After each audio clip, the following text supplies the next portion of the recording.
All right, welcome to the Time to Grow Up podcast. It's been a while, and ultimately, this podcast is, a journal kind of thing, right? Like it's kind of my personal little journal.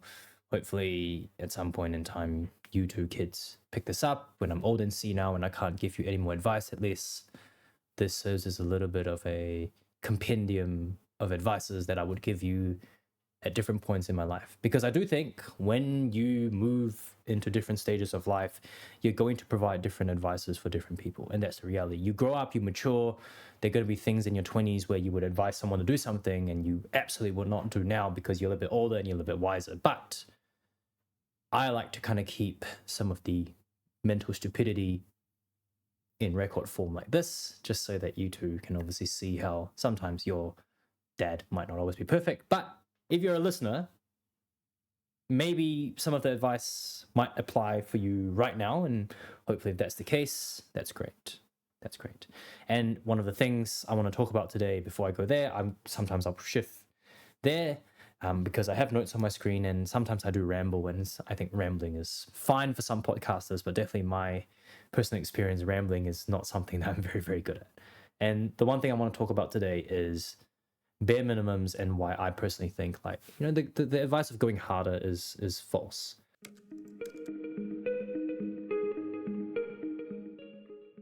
We say this a lot, like, hey, dear kid, try harder at this, or hey, I say this, try harder, try again, try harder, try again, try again, try again, try again, try harder, try harder, try harder. When they're trying to open a door, when they're trying to climb a couch. I don't think that advice is necessarily wrong, but I think when we start to use that in the context of life in general, it can sometimes be quite devastating. For example, just try harder, just keep doing the thing, just try harder at life, you're going to burn out very, very quickly. And I think one of the reasons as to why that is we tend to be a little bit more, we're human. And so there's only that much cognitive capacity we can give. There's a finite load that we can give in order to go harder at life. Which means doing the bare minimums is very important. Why it's important, I think, is that bare minimums is like this maintenance area. And I actually took a lot of inspiration for this episode, actually, because I'm reading a book by Sahil Bloom called The 5 Types of Wealth. And he classified these ones as time wealth, financial wealth, social wealth, physical wealth, and mental wealth. So these are sort of the 5 types of wealth. And one of the things that speaks to me a lot is in your pursuit to get to that end line, which is basically aging 80 or 90 and you pass away, life happens in seasons. Life doesn't happen, it's not a straight line. It happens in seasons. Therefore, there's going to be times where you're really, really sort of going hard and trying hard at a certain aspect of life while other things will take a back seat.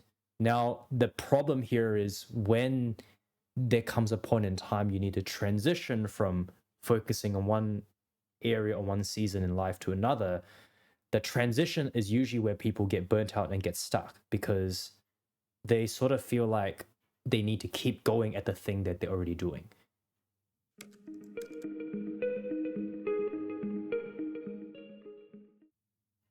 Interestingly, I do think that the hustle culture or work culture or grind hard, grind set culture is very much in itself a type of addiction. If you think about it, things like alcohol and drugs and, social media, all these are forms of addictions that people talk a lot about, but no one really talks about working and grinding hard being an addiction. Especially people who love to just work and I love to work. It's really just a coping mechanism of not allowing you to kind of slow down and just take inventory and take stock of what's happening in your own life. Now, again, I'm not saying that you shouldn't be grinding. All I'm saying is that take work as one of the examples. At some point, you'll be able to get to a point where you're financially in a position where you can live the lifestyle that you want with the amount of income that you're earning. Is it then worth it to get more money? That's the question. Is it more to put an extra 10 hours to maybe make another 20 grand? You hear a lot of successful, financially well-off people would say this, who are parents. I've made this much money. and now I'm going to try to spend time with my kids, and I'm 50 years old, but my kids are 20 and they are out with their friends and they are out exploring life, and I don't have time for them anymore. That's a reality that is very true. As kids grow older, they will spend less time with you. And I experienced this with my own parents. And, as much as it pains me to say, try my best to figure out a way to try to spend more time with them, because I know that their time on this earth is very much limited compared to mine. Which brings me to the point of seasons are very important and understanding when priorities need to switch. If you're already at a point where there's a bare minimum, and we're sticking, let's just with financial in this instance, let's say you're able to make a certain amount of money to sustain your lifestyle.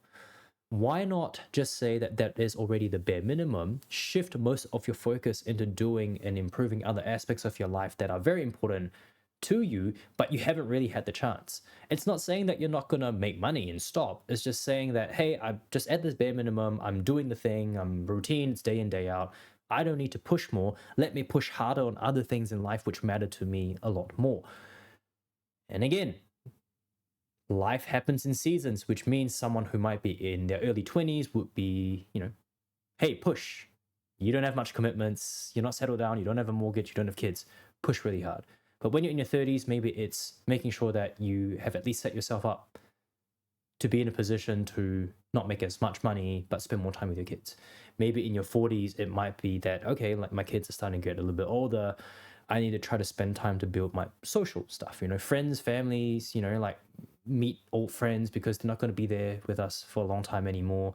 Maybe when you're, 40s or 50s, or maybe in 50s, 60s, hey, let me just spend time on working on my health. Interestingly, as a trainer myself, a lot of the people that I work at the gym are sort of in that 45 to 55 range, purely because they just want to set up a body that's healthy and fit enough so that when they get to their 70s and 80s, they don't keel over. That the quality of life is just a little bit better. The point being is that you only have a finite amount of time on this earth, and you have a finite amount of cognitive load, and going hard and hustling hard at everything is probably not going to be very beneficial, because you're going to burn out a lot of times. Instead, really look to prioritize on certain things which are quite important to you, and look at what are some of the bare minimums that you've already hit. Another example here is, as a nutritionist, I would always say and suggest, like, at least for men, like, as an example, maintain 50% of your body fat. Why? We tend to know that usually lower body fat percentage is associated with good health outcomes. Now, do you need to get to 10% for vanity reasons? Yeah, of course you can. But if you've already worked really hard to get to 15% and you can maintain it for a long time, and let's say you're currently building this massive empire in business, and you don't really have time or cognitive load to focus on getting down to 10% or even 5%, 5%, Jesus. Why not just be content for the time being at maintaining that 50%, that bare minimum, channel all of your effort and energy into doing something else? Life happens in seasons. You can't just be doing everything at once. Yes, I know I want to be perfect. I want to do everything at once. But as humans, you can't. That's sort of the reality of the situation. There's going to be things where you have to say no to say yes to others. And the best way to say no to something in order to say yes to other things is do really hard and grind really hard at getting to some bare minimums in certain aspects of life, so that you can take that opportunity to say, I'm not going to work harder now. I'm going to just keep it there and work on other things that matter to me more.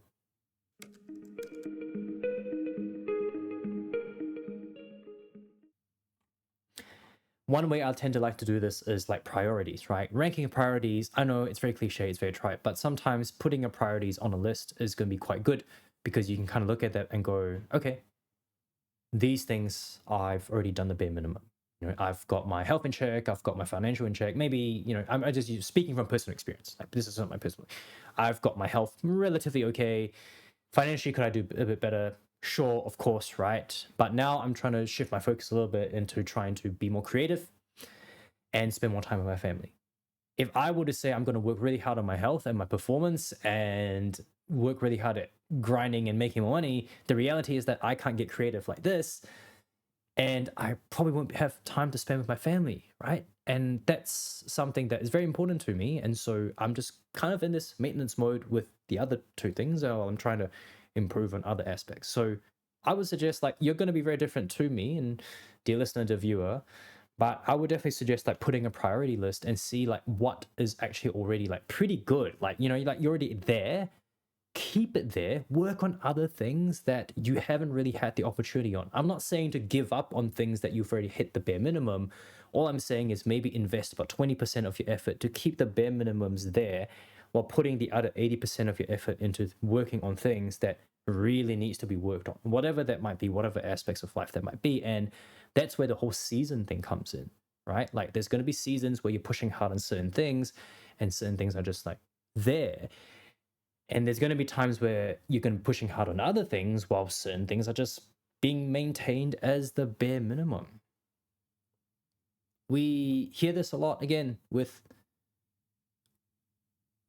the elderly, like I do work with a few, so 60, 70-year-olds, and sometimes the bare minimum is just making sure that, hey, they show up, they eat healthy, they work out. That's like the bare minimum. Do they need to get stronger and build even more muscle mass and stuff like that? No. And interestingly, I had a few interesting conversations with some individuals who are not really at the 70 mark yet. And the conversation was about, well, we should really focus on getting people stronger and eating more protein and building more muscle. And absolutely true. But when you're 70, like sometimes you just need to do the bare minimum to maintain that quality of life, whilst spending a lot more of time and effort into maybe just closing out relationships, because factually you're closer at the end of the road than you are when you're in your 20s. So why are you potentially trying to spend a lot of time and cognitive load into trying to improve your own physical health? Ideally your wealth is already there. Spend, like, again, like these are just 70, 80-year-old people telling me this. Like, they rather spend more time into closing out relationships before they're completely gone senile and they're incoherent. And that's the harsh reality.